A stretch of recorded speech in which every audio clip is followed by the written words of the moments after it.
as we finish out this little series we've been doing about hearing God's voice, we've covered a lot of stuff. We've talked about prayer, we've talked about reading the Bible, we've talked about involving other people, we've talked about worship, we've talked about nature, we've talked about dreams.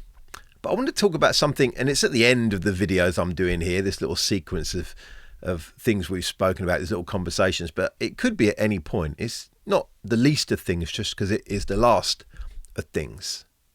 I want to talk to you about art, and art as the cherry on top of all the ways God speaks to us. What am I including when I say art? I'm not just talking about paintings. I'm talking about any creative things that people produce. This involves, real art in the world, paintings and sculptures.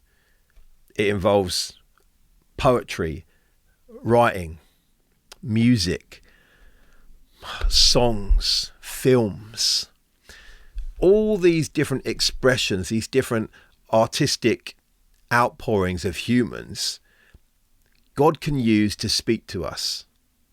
Who of us haven't read a great book that has stirred us?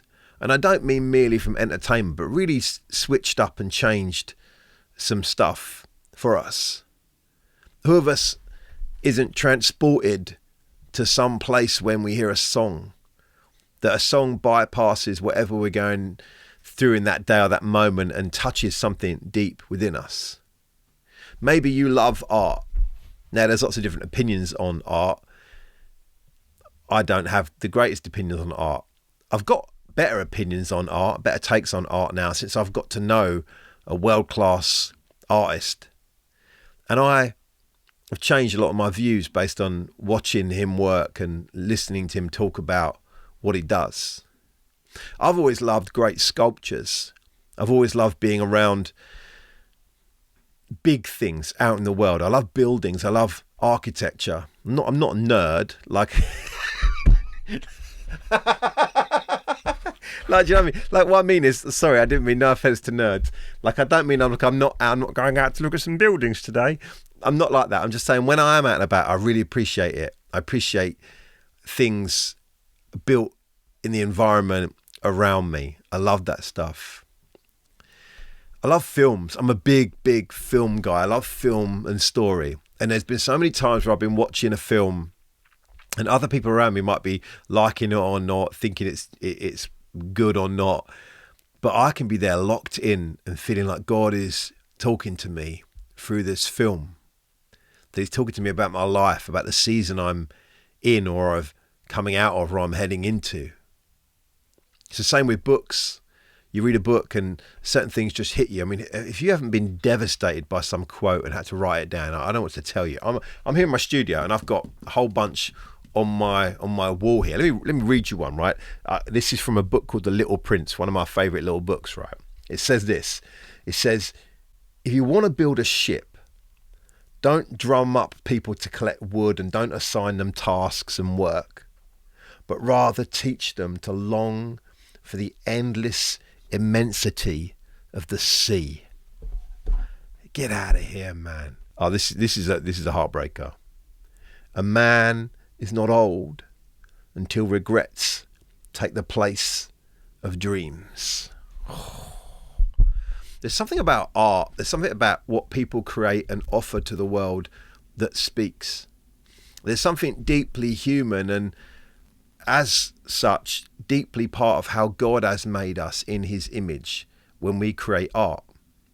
There's not animals in the animal kingdom having a film premiere tonight. There's no giraffe releasing a book. No ant has written a life story. No bird is making a sculpture right now. They might make a nest, I suppose. That's quite creative. But you get what I'm saying. We're the only people who seem to be able to delve in and comment on our existence, and we do that through the arts. When I was growing up, I had a more basic take on things. I used to think about people who spoke about the arts and the importance of poetry and actors and musicians. I used to think they were silly when people would talk about giving poets awards, having Poet of the Year. I didn't get it. But as I've grown up and the longer I've been alive, the more I realise, actually, God speaks through expressions that come out of people. Now, not all art speaks, not all songs are from God, not all films represent something he might say to you, but many, many do. Many do. And we shouldn't look, when wanting God to speak to us, for forms that we think seem religious or holy or appropriate. If God is God, he can speak to us at any point. And I hope that as we've talked through all these videos, you've picked that up. That, yeah, you can pray and he can speak to you, but also you can dream and he can talk to you. You can listen to a song and he can talk to you. You can be speaking to a friend and he can talk to you. You can go out on a hike, up a hill, into a valley, be in a forest, and God can talk to you. And you can be immersed in some creative art. And also you can be drinking in something that someone's created, but also you can be making the art.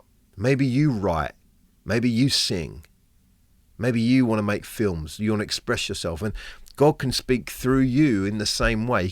He can speak to you through what he's done through others, and he can speak through you by what he creates as you partner with him. Art is God's cherry on top.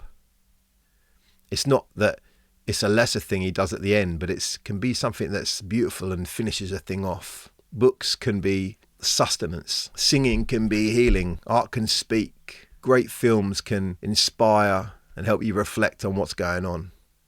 Yeah, hope this has been helpful. Take care of yourselves. Later.